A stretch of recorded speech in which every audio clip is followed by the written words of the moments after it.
What's up, everybody? I am Rick, and welcome to the So Listen podcast. I'm not here to sugarcoat it. I'm just here to make it make sense. So if you're ready, I'm ready. Let's go. In this episode, we will cover the invisible crisis, hunger and homelessness in America, the Blackstone executive shooting, coincidence or consequence, and the cost of survival. As many of you know, or maybe you don't know, there is a crisis here in America that I believe is invisible. That crisis would be hunger and homelessness here in America. So I want to contextualize what we're going to speak about with some facts being numbers. I think that's a good place to start. Don't you agree? So think about this. Tonight, more than 650,000 Americans will sleep outside. Some will be fortunate enough to have shelter within their car, but most won't. 44 million, according to the HUD as well as the USDA for 2025, 44 million people in America will go to bed hungry. Why in the richest or one of the richest nations on earth has it become a privilege just to survive? Like, the basic necessities are so expensive and so out of control that just to afford the basic care, not even care, the basic things that you need to survive is just not sustainable. This train that we're on now is not sustainable. But wait, let's talk about the food waste just in this country. So according to statistics, full service restaurants throw away between 20 and 27 million pounds a day. Fast food restaurants, between 17 and 24 million pounds a day. And buffet, self-service style, between 14 and 20 million pounds per day. That's 70 million pounds of waste, food waste, that can't be made profit on. So instead of,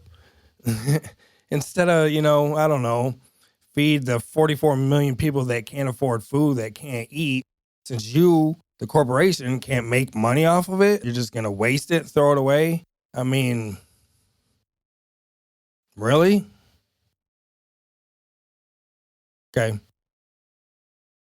So, listen, we built a country where there are more empty houses than there are homeless people. But they say that there's no land, there's no room, there's scarcity. No, that's strategy. Hunger in America is not about food. It is about access, policies, and profit, or lack thereof. The system is not broken. It's designated this way because poverty is profitable. Let me say that again. Poverty is profitable. Housing funds get approved, but the money circulates through layers and layers and layers of bureaucracy. The rent keeps climbing. Thank you, Blackstone. Shelters overflow. Thank you, open borders. Politicians pose for photos in food banks that they underfund. Real people pay the price. The people getting up at 4 or 5 in the morning, the blue collar people that are putting on boots, the nurses that are getting up, the different various workers that are getting up and working their ass off and are getting nothing for it. The single mom rationing meals while executives cash in their ginormous bonuses. The veterans that are sleeping behind a luxury condo. I've seen it. The kids doing homework in their car that doubles as their house. But hey, they say it's complicated. It's not. It's priorities. The American dream now has a cover charge, and most people cannot afford the entry fee. It is a very small club, and we have not been invited, y'all. We have not been invited. We feed shareholders before we feed children, and somehow we've normalized that. You want to see how pressure becomes violence? Well, I guess that leads into the next story. So, circling back to the homelessness, the 44 million people, and not enough food. Is it really that it's not enough food? Or is it really that the people dealing with the food are too greedy to share? We all know, we all see. Everybody sees it when they go to the grocery store, when you get two not even top tier steaks for $45, $50 for two little steaks. Like, we all see that. So shrinkflation, that's a whole nother topic. Shrinkflation is where we're at. They talk about inflation. No, the price is inflated, but everything else is shrunk. You noticed? You go to the store, you buy a bag of chips, half of it's only half of it's full with air. So you're paying for air. So the real question that needs to be asked is why? Why are the powerful feeding on the powerless when their cups are already overfilled? Okay, so before we go any further, I want to make one thing absolutely clear. That violence is never the answer, ever. What happened in this story was tragic, and there is no version of justice that comes from taking someone else's life. Now, self-defense, self-preservation, survival, that's one thing. But this was not that. I'm not defending the acts. I'm questioning the conditions that keep pushing people to their breaking point. Because the system creates pressure even if it doesn't pull the trigger. The Blackstone executive shooting, coincidence or consequence? On July 28th, 2025, a building located at 345 Park Avenue in Manhattan, a man walked into one of the most expensive addresses in New York City and opened fire. The alleged shooter, a man named Shane Tamura, 27, from Las Vegas. According to ABC News, he had driven all the way from Las Vegas that morning, where he worked in a casino as a security guard. He left a note mentioning CTE and the NFL, whose offices sit in the same building, in the same lobby where the attack began. For anyone unfamiliar with CTE is, it's a degenerative brain disease caused by repeated head trauma. It's been found in athletes, veterans, fighters, and others who's taken constant hits to the head. It can cause mood swings, depression, paranoia, and aggression, and it can only be confirmed after death. Tamura's note said that he believed he suffered from it and asked that his brain be studied. So that right there gave me a red flag, and it started to make things a little confusing, right? Tamura only played high school football 10 years ago. Not college, not pro, not semi-pro. So how does someone who hasn't taken a serious hit in over a decade suddenly blame a degenerative brain disease usually found in career athletes? Scientists go on to say that CTE develops over years, sometimes decades, of repeated head impacts. It's not a weekend injury. It's a lifetime of trauma. Was it CTE? Or was it untreated depression, paranoia, delusion? Ignored because mental health care in America is a waiting list and a copay. So there's no evidence that he had any personal connection to Blackstone or housing issues. But the symbolism is kind of hard to ignore. And here's what nobody's really talking about. If Tamura blamed the NFL for his condition, if that's who he wanted to confront, why didn't he attack the NFL offices in that same building? Witnesses say that he went toward them first, them being the NFL offices, then turned away, moving deeper into the lobby toward Blackstone's offices.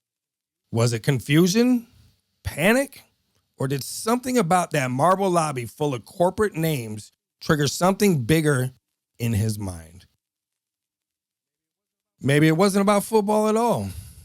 Maybe it was about the system the NFL represents, the collision of money, control, and exploitation. The same system that owns your rent check, your mortgage, and your time. Because one of the people that killed that day was a woman named Wesley LePatner, 43, a senior executive at Blackstone Inc. LePatner was global head of core and real estate and the CEO of Blackstone Real Estate Income Trust, better known as BREIT, a property empire worth roughly $60 billion, according to the Business Insider for 2025. Through BREIT and other holdings, Blackstone controls about 274,000 U.S. rental housing units, single-family homes, apartments, and mobile home communities, according to Yahoo Finance. Across the private equity sector, firms like Blackstone collectively own over 2.4 million apartment units and roughly 10% of all rentals nationwide, according to Multifamily Dive 2025. Critics say that the level of control lets Wall Street shape rent trends in entire cities, especially in Florida, Texas, California, and Georgia, where I live, where these firms bought up properties after the 2008 housing crash, according to PE Stakeholder.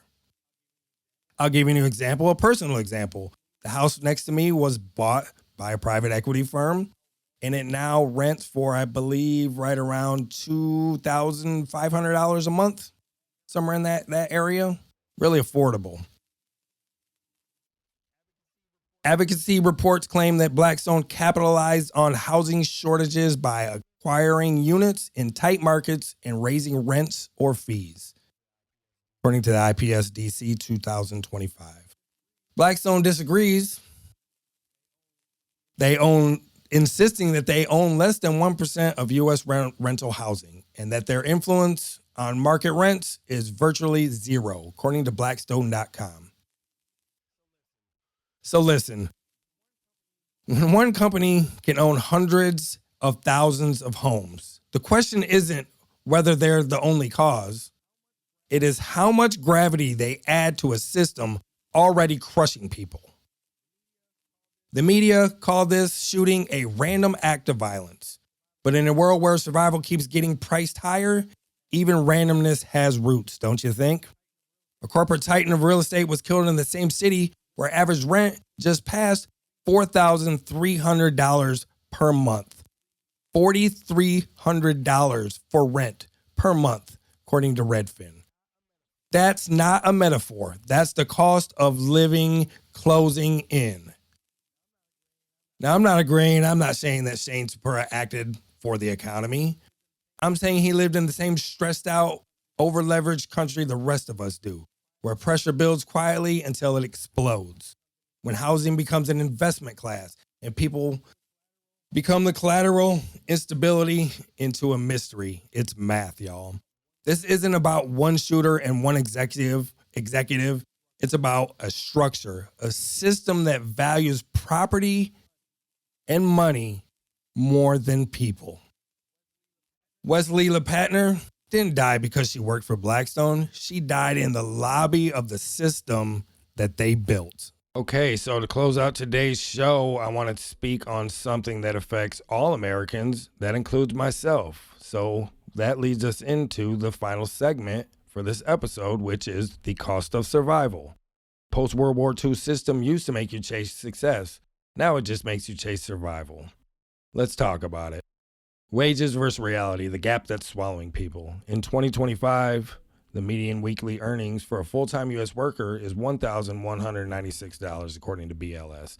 That's roughly about $62,000 a year before taxes and before life hits you in the face.